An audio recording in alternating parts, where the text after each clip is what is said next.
때문에는 원망을 만들지만 덕분에는 감사를 낳습니다. 토크쇼형 있죠? 인필이. 오프라 인필이는 감사할 만한 것을 도저히 떠올릴 수 없을 때는 지금 숨 쉬고 있는 것에 감사하면 된다라고 했습니다. 감사하는 마음은 단어 하나를 바꾸기만 해도 됩니다. 때문에 대신 덕분에로 말을 바꾸면 전혀 다른 결과가 나타납니다. 평소 집과 회사와 거리가 멀기 때문에 지하철을 너무 오래 타 출퇴근이 힘들다라고 했다면 집과 회사 거리가 먼 덕분에 책을 읽고 글을 쓸 수 있다로 바꿔보십시오. 때문에서 덕분에로 단어 하나를 바꿨을 뿐인데 지하철을 너무 오래 타서 짜증만 났던 기억은 이내 사라지고 맙니다. 대신 시간을 알차게 활용하게 되는 자신을 발견하게 될 것입니다. 사람들이 모인 자리에서 쉴 새 없이 자기 말만 하는 사람들이 있습니다. 그런 사람은 말을 많이 해야 그 자리의 주도권을 얻을 수 있다고 생각합니다. 착각입니다. 수다를 떨면 떨수록 사람들은 그 사람이 무슨 말을 했는지 기억을 하지 못합니다. 당연한 이치 아니겠습니까?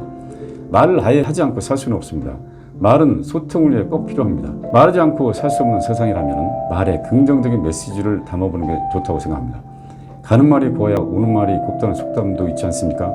주위 사람들에게 기쁨을 안겨주는 말, 힘이 되는 말을 하다 보면 자신에게도 긍정적인 메시지가 돌아올 겁니다.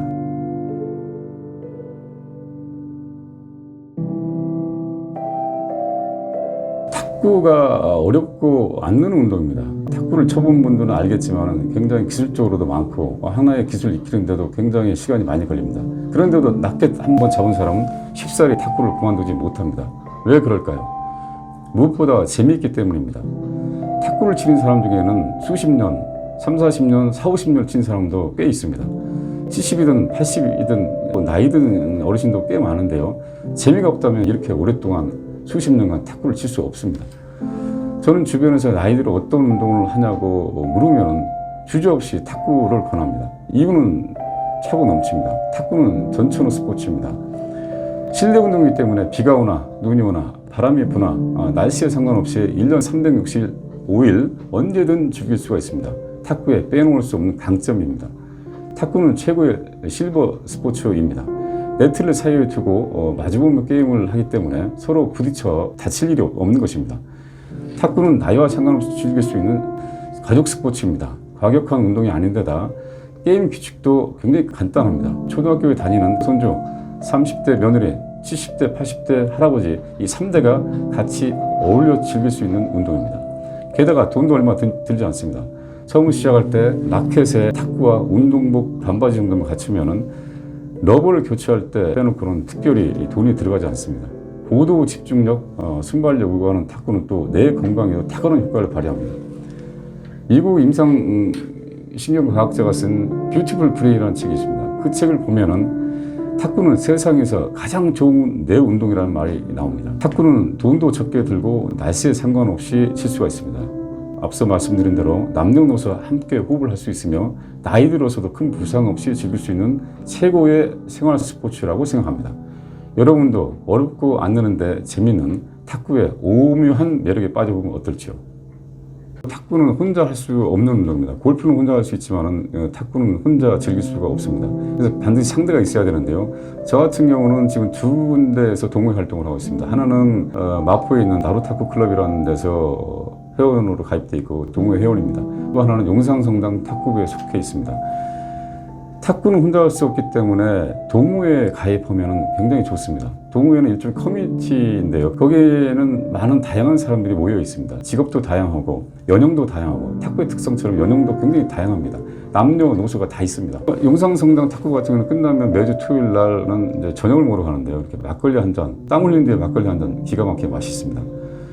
나루탁구 클럽은 사설 탁구장인데요. 요즘은 탁구 클럽이라는 그 상호를 많이 씁니다. 클럽 동호회 회원으로 가입하게 되면은 역시 거기서도 굉장히 많은 자체 대회도 열고 못 치는 사람을 가르쳐 주기도 하고 그렇게 해서 서로 어울려 즐길 수 있습니다. 그래서 혼자서 망설이신다고 하면은 그 동호회에 가입해서 하면은 언제 어디 어느 시간에 가더라도 반드시 치는 사람이 있습니다. 그 사람들한테 처음에 초보자 할지라도 한 게임 해주세요, 좀 가르쳐 주세요 하면은 대부분 잘 가르쳐 줍니다. 동호회 활동을 통해서 또 동네 소식도 많이 들을 수가 있습니다. 어느 집 맛집을 개업했는데 가봤더니 정말 그게 맛있더라라든가 어느 병원에 갔더니 그 허리 치료에 아주 효과가 있더라, 잘 치료하더라라든가 동네 소식도 서로 주고받으면서 정보도 많이 얻을 수가 있습니다. 그래서 탁구가 혼자 칠 수 없다고 주저하지 마시고 거기에서 많은 사람들과 어울리면서 탁구를 칠 수 있다고 생각합니다.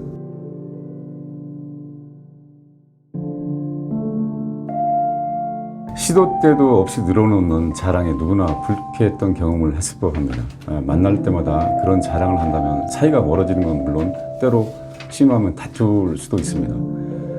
자기 문제를 얘기하는 것 자체가 문제가 되지는 않다고 생각합니다. 문제는 묻지도 않았는데 먼저 자랑질을 하는 것이 문제인 것입니다. 낭중지추라는 말이 있습니다. 주머니 속에 송곳이라는 말인데요. 진짜 뛰어난 사람은 누군가에게 말을 하지 않아도, 자랑을 하지 않아도 시간이 지나면 재주를 저절로 드러난다는 뜻입니다. 자칫 자랑으로 흐를 수 있는 대화를 피하고 싶다면 공통 관심사인 취미생활이라든가 건강을 주제로 얘기를 나누면 좋겠다는 생각이 듭니다. 또 이 책의 주제이며 누구나 해당하는 나이듦, 노년의 품격을 화제로 얘기를 나누다 보면 서로 공감하며 부드럽게 대화를 이어갈 수 있을 것이라고 생각합니다. 자랑을 해서, 자랑이 이제 더 심하면 자랑질이라는 표현도 듣게 되는데, 자랑을 해서 상대방이 좋아할 사람은 거의 없다고 생각합니다. 그래서 겸손이라는 말이 있는 것이고, 자랑해서 제가 지금까지 사회생활을 수십 년간 해왔지만은 자랑을 하면은 대부분의 사람들의 표정이 변합니다. 그리고 공격을 합니다. 또 자랑질이야? 아니면 그렇게 굉장히 표정도 언짢아합니다. 그래서 자랑은 되도록이면 않는 게 좋다고 생각을 하는데요. 왜냐하면 또 나이 들어서는 특히 이 손주 자랑까지 하게 됩니다. 노인정 같은 데 가면은 이제 하다 못해서 애완견 자랑까지 하고 또 손주 자랑까지 한다는 말도 있습니다. 그래서 또 다투게 되기도 하고, 내 자식 자랑하고 그다음에 내 돈이 많다는 걸 자랑하면 또 어깨가 으쓱거리고 할지 모르겠는데, 그 말은 상대방이 있어야 되는 건데 상대방은 배려하지 않는 태도거든요. 그거는 그렇게 생각합니다. 배려도 역시 상당히 그 인간관계라든가 삶에 있어서 중요한 덕목인데, 그 배려하지 않는 모습이 결국은 그 듣는 사람으로 하여금 화를 나게 만듭니다. 이를테면은 자식 자랑을 한다고 생각해 보세요. 자식 자랑을 하는데 우리 아들이 명문대에 들어갔다, 대기업에 들어갔다. 그런데 명문대나 대기업에 들어갈 확률은 상대적으로 굉장히 적습니다. 그래서 명문대나 대기업에 들어가지 않을 확률이 훨씬 많고, 상대방은 무심코 자기 자랑을 하다 보면은 상대방의 마음에 상처를 주게 될 것입니다. 때문에 자랑은 그렇게 자랑스러운 것이 아니라고 생각을 합니다. 가급적이면은 상대방의 말에 경청을 하고, 그래서 아까도 말씀드린 대로 취미생활이나 건강 등 공통된 관심사를 주제로 이야기를 나누는 게 싸움을 피하고 다툼을 피하고 서로 공감하면서 부드럽게 대화를 할 수 있다고 생각합니다. 저는 무엇보다 좋은 취미가 필요하다고 봅니다. 좋은 취미는 인생을 건강하고 풍요롭게 만듭니다. 건강하고 풍요로운 노년이 되기 위해서는 좋은 취미, 자기에게 맞는 취미가 반드시 필요하다고 생각합니다. 퇴직 이후 취미는 상상 그 이상으로 의미가 큽니다. 시간 부자로 거듭나는 은퇴 이후에 취미가 없으면 하루하루가 얼마나 지루하기 그지없겠습니까? 함께 즐기면 좋은 대표 취미로 운동을 꼽을 수 있는데요. 걷기는 물론 요즘 인기를 끌고 있는 파크골프라든가 배드민턴 등이 있겠죠. 혼자 집에서 조용히 취미 활동을 즐기고 싶다면 그림 그리기라든가 글쓰기, 또 외국어 공부는 어떤가 싶습니다. 하지만 이렇게 좋은 취미를 하루아침에 가질 수 없습니다. 더욱 나이 들기 전에 자기에게 맞는 취미가 찾아두는 지혜가 필요한데요. 다양한 활동을 맛본 뒤에 자신의 성격과 취향에 맞고 무엇보다 재미가 있어야 됩니다. 재미를 안겨주는 취미로 삼아야지 꾸준히 이어나갈 수 있습니다.